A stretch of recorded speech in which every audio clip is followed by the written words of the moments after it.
The gunshot detection system shot spotters agreement will be ending with the county soon.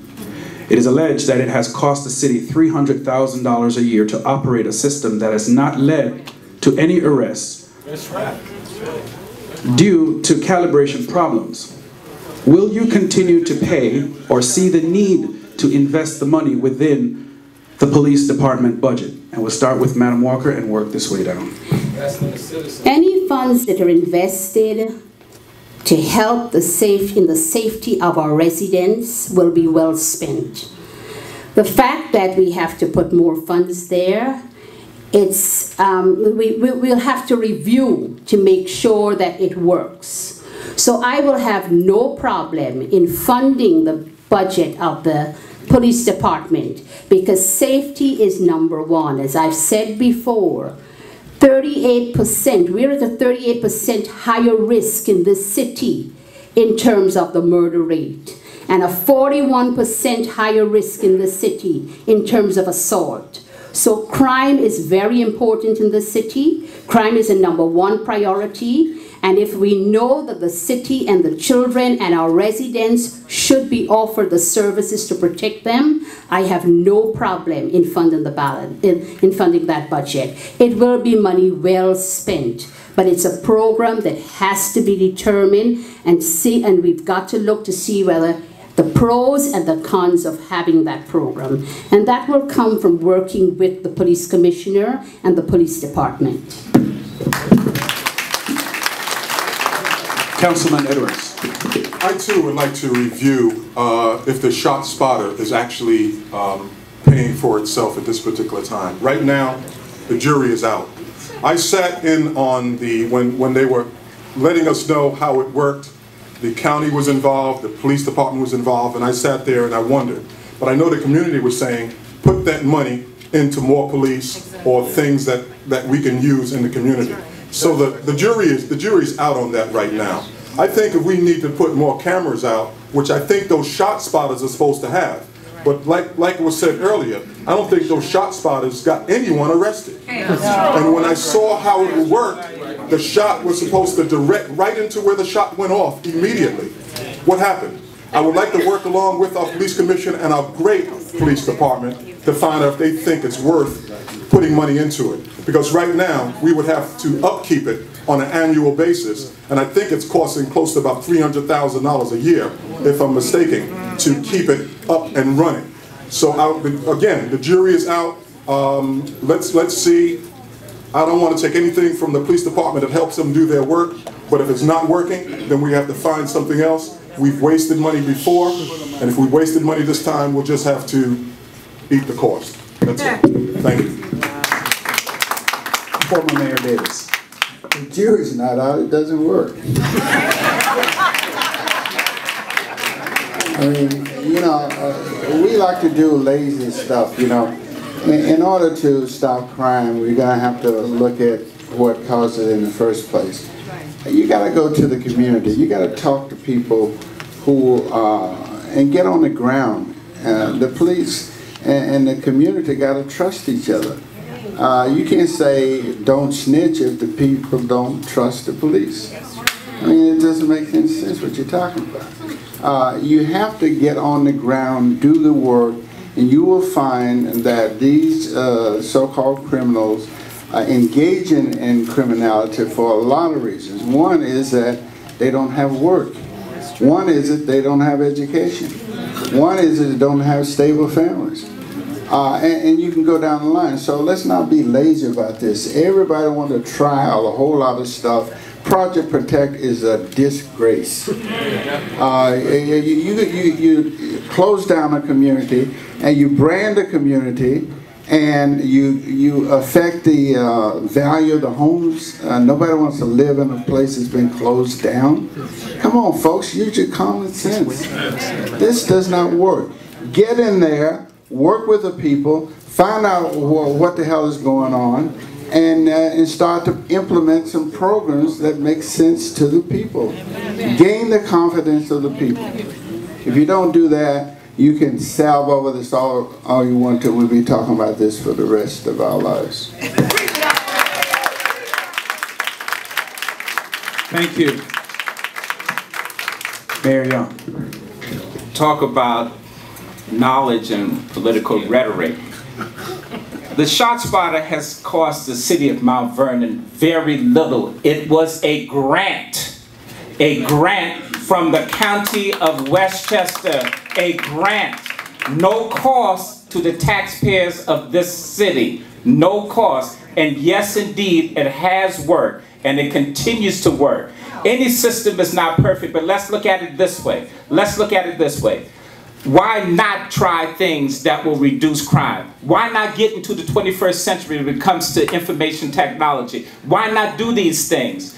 Also, I think the biggest affront is for some of us to sit up here and talk about how much they support the police. Why was certain portions of the police budget cut in this year's budget, which I didn't support, and that was the main reason, because of the cuts to our safety. In addition, other things such as license plate readers, which has been a major tool in other communities. We asked for a certain amount based on our crime statistics. The police department asked, and they were not granted. In fact, they were cut in half. These are things that we need. Again, criminals are more sophisticated these days. More sophisticated. It takes more than us just wishing that these guns get off the streets. We have to actually roll up our sleeves and actually invest and do something about it.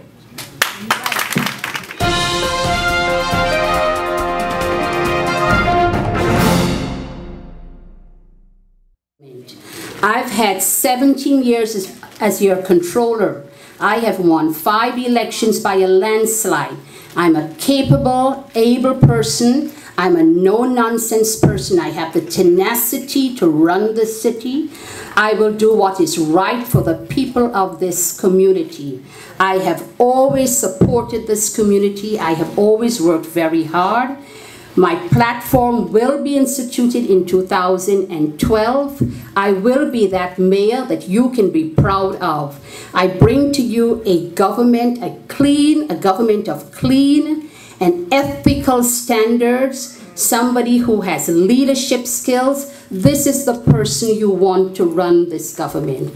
I have proven myself over the years. I make no apologies for standing tall and being a firm voice in this community. And I know that I will be elected because I've got the support of the people out there. They have supported me over the years. It is time for a change, a real change. It is time for a new beginning in Mount Vernon that I will offer you. We should not go back to the past. We should not retain what we have right now.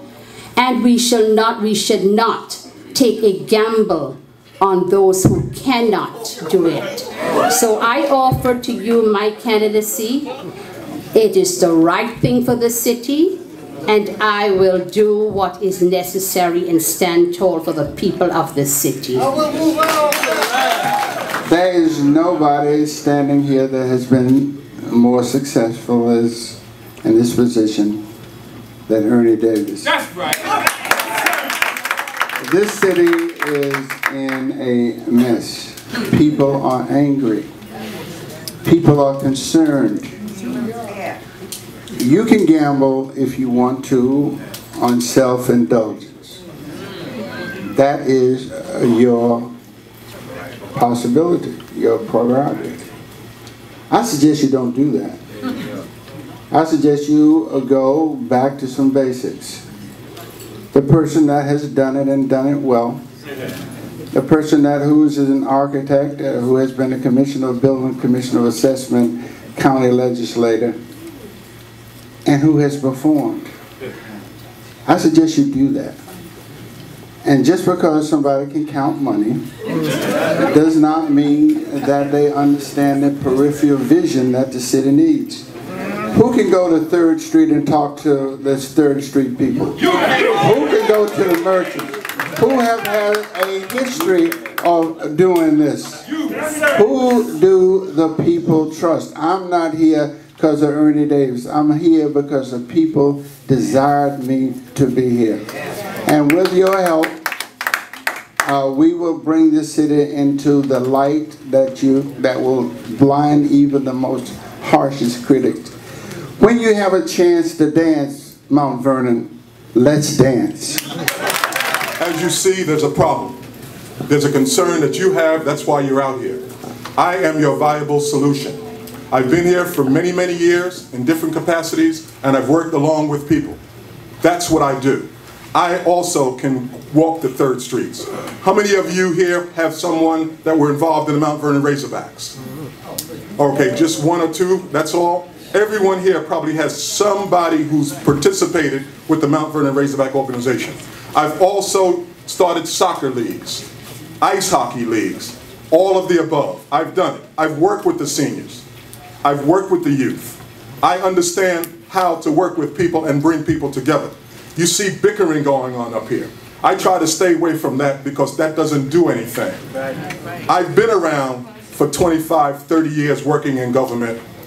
I also know they're telling me that I'm not ready. At 64 years old, when am I going to be ready? I'm a Vietnam veteran. I know war. How many ran out of their buildings yesterday because they heard the thunder roaring or the building was going to collapse? I'm the one that will walk back into the building to save somebody. I don't think it's anyone up here. No one went to war. One person up here was in the reserves. That's what he says. I fought war.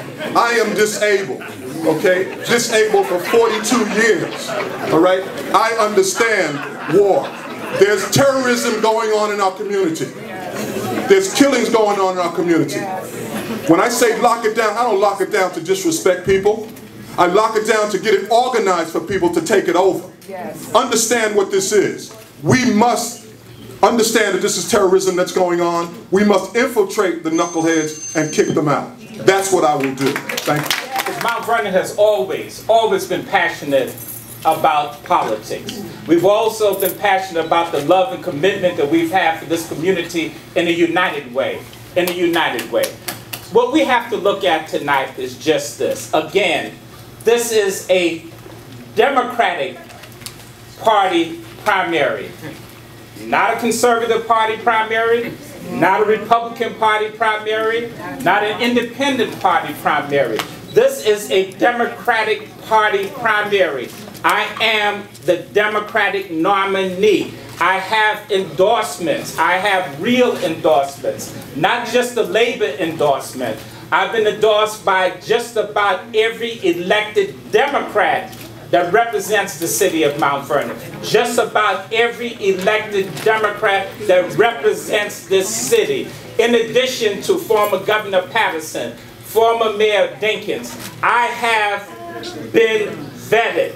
People see that this city has moved forward. People see that this city will continue to move forward.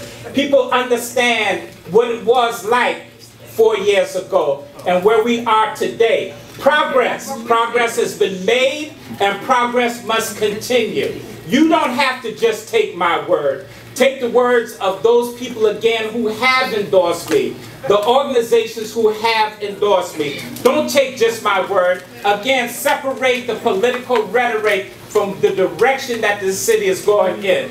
Yes, I can tell you the truth, but also read the truth in state audits. State audits having to do with the lack of adequate internal controls, accounting internal controls for years. Don't just take my word. Take the word of the federal government.